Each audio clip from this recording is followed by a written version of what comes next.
और आपको सीधे लिए चलते पटना, जहां पर डिप्टी सीएम तेजस्वी यादव और योजना विकास मंत्री विजेंद्र यादव प्रेस कॉन्फ्रेंस कर रहे हैं।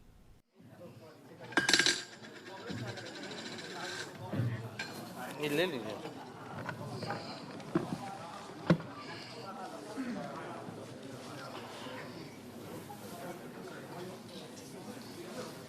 आज के इस प्रेस वार्ता कार्यक्रम में आप तमाम प्रेस प्रतिनिधियों का बिहार सरकार की तरफ से स्वागत है। और जैसा कि आप अवगत हैं कि आज जो बिहार सरकार के दो महत्वपूर्ण फैसले हैं, उसके संबंध में विशेष रूप से हम लोगों ने आपसे बात करने का निर्णय लिया है कि उन बातों को हम आपके माध्यम से बिहार की जनता को भी बताना चाहते हैं, या अगर उस संबंध में कोई बात होगी तो वो हम लोग करना चाहते हैं।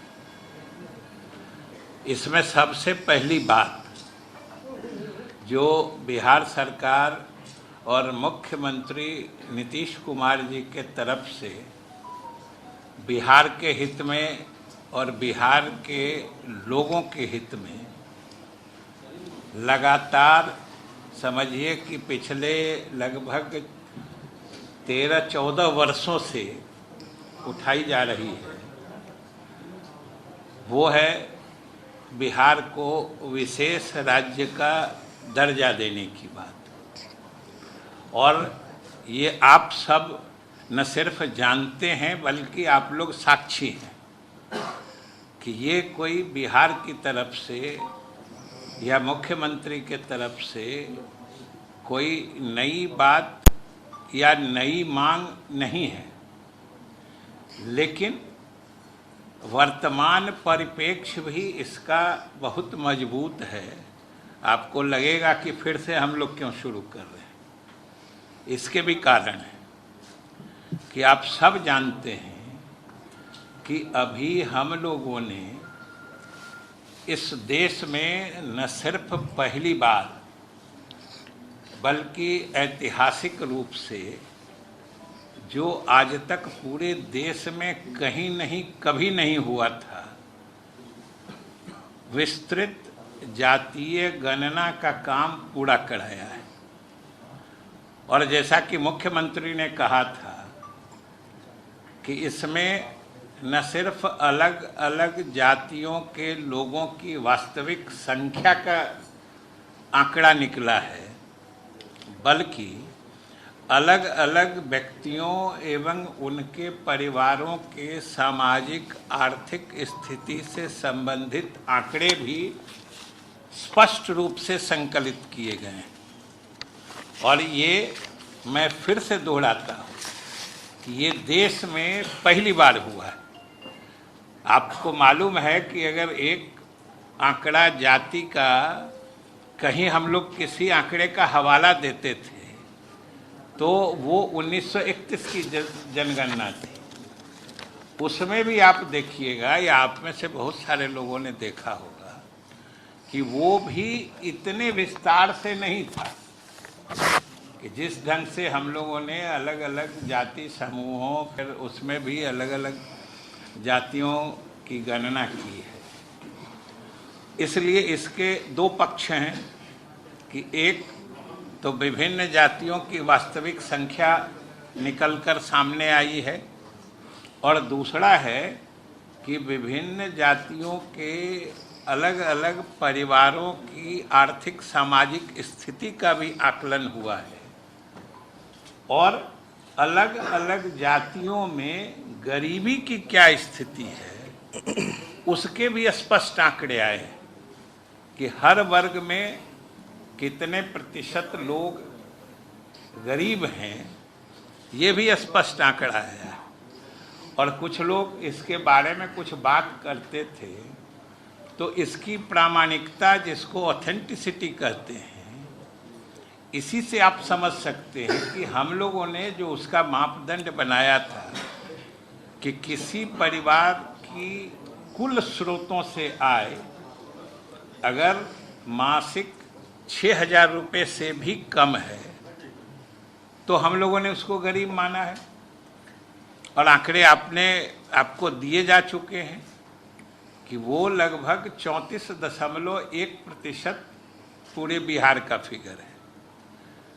और भारत सरकार के नीति आयोग ने जो वो लोग एमपीआई कहते हैं, मल्टी डायमेंशनल पॉवर्टी इंडेक्स, जिसमें दुनिया के अर्थशास्त्री और विशेषज्ञ और देश भर के अर्थशास्त्री और विशेषज्ञों ने मिल के वो मापदंड बनाया था। अभी हाल ही में जो नीति आयोग ने गरीबी रेखा या गरीब लोगों के आंकड़े प्रकाशित किए थे, तो उनके उस एमपीआई के मापदंड पर भी बिहार में 33.78 मतलब 33.8% लोग गरीब माने गए हैं। ये आंकड़ा कितना क्लोज है सो देखिए। हम सिर्फ इसकी प्रामाणिकता की बात कर रहे हैं। अगर हमारे आंकड़े पर कोई प्रश्न चिन्ह लगाएगा तो ये इतना आसान नहीं है। दूसरी बात है कि जो जातीय आंकड़े आए उनको उस ढंग से न्याय उपलब्ध कराने के लिए आपने देखा कि हम लोगों ने जो उनके लिए चाहे सरकारी सेवाओं में हो या शैक्षणिक संस्थानों में हो, आरक्षण की सीमा बढ़ाई गई है। दूसरे जो गरीब परिवार चिन्हित किए गए हैं, लगभग 94 लाख गरीब परिवार है, अब उनको आगे बढ़ाना है। आखिर आंकड़े जब आ गए और सरकार के संज्ञान में बात आ गई कि इतने गरीब परिवार हैं, तो इन गरीब परिवारों को प्राथमिकता के आधार पर अभियान चलाकर इस गरीबी से निकालना, ये सरकार की प्राथमिकता है। और इसी आधार पर हमने जो कुछ मैंने आंकड़े इकट्ठे किए हैं, कई समझिए लाख गृह विहीन लोग परिवार हैं, उनको प्राथमिकता के आधार पर उनको गृह निर्माण करवाना है। जो लोग जिस परिवार में आमदनी बिल्कुल नहीं है उनको 2 लाख रुपया प्रति परिवार दे के उनको कुछ रोजगार उपलब्ध कराना है।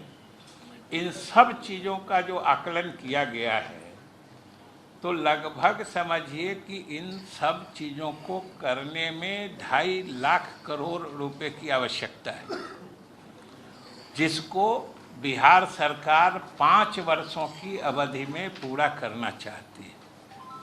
तो लगभग समझिए कि 50,000 करोड़ प्रति वर्ष हुआ, 2.5 लाख करोड़ अगर 5 साल में है तो। और वो बिहार की जो आर्थिक स्थिति है या हमारे पास जो आर्थिक संसाधन उपलब्ध हैं, ये उसके बूते की बाहर की बात है। हम सब लोगों को गरीबी रेखा से ऊपर उठाना चाहते हैं। इसलिए हम लोगों ने फिर से अब आंकड़ों के साथ हम किस लिए चाहते हैं, किस लिए मांगते हैं, हम विशेष राज्य का दर्जा मांगते हैं। और विशेष राज्य का दर्जा मिलने से कम अभी ये जो केंद्र प्रायोजित योजना चलाते हैं, समझ लीजिए किसी में 60-40 है, किसी में कुछ है जो शेयरिंग पैटर्न है, साझेदारी का हिस्सा देता है, और जो भी कमिटेड केंद्रांश होता है वो समय पर नहीं आता है। नतीजा होता है कि राज्य की तरफ से ही वो संसाधन भी लगा के हम लोगों को योजना, या जैसे शिक्षा विभाग में शिक्षकों का वेतन भी केंद्रांश नहीं मिलने के कारण उनका वेतन मिलना बाधित नहीं हो, इसलिए राज्य सरकार को अपने संसाधन से पैसा देना पड़ता है। इस तरीके से अगर हमें विशेष राज्य का दर्जा मिल जाएगा तो कम से कम 40,000 करोड़ के करीब जो राज्य का लगता है अलग अलग केंद्र की योजनाओं को ही क्रियान्वित करने में, जिसे हम केंद्र प्रायोजित योजना कहते हैं, उसमें हमारा बचत होगा। और वो बचत होगा तो हम बिहार के गरीबों के हित में योजना बनाएंगे और जितने चिन्हित गरीब परिवार गरीब लोग हैं उनको हम गरीबी रेखा से ऊपर उठाएंगे। इससे ज़्यादा वाजिब और उचित मांग क्या हो सकती है। और हमने अपने उपलब्धियों से, अपने कार्यों के प्रदर्शन से ये हमने साबित कर दिया है कि बिहार की उपलब्धियां या प्रशासनिक सफलताएं किसी राज्य के प्रगति की जो रफ्तार है, हम किसी से कम नहीं बल्कि कई मापदंडों पर तो हम देश में अव्वल हैं। तो हमने अपने उपलब्धियों, अपने प्रदर्शन की प्रामाणिकता स्थापित कर दी है।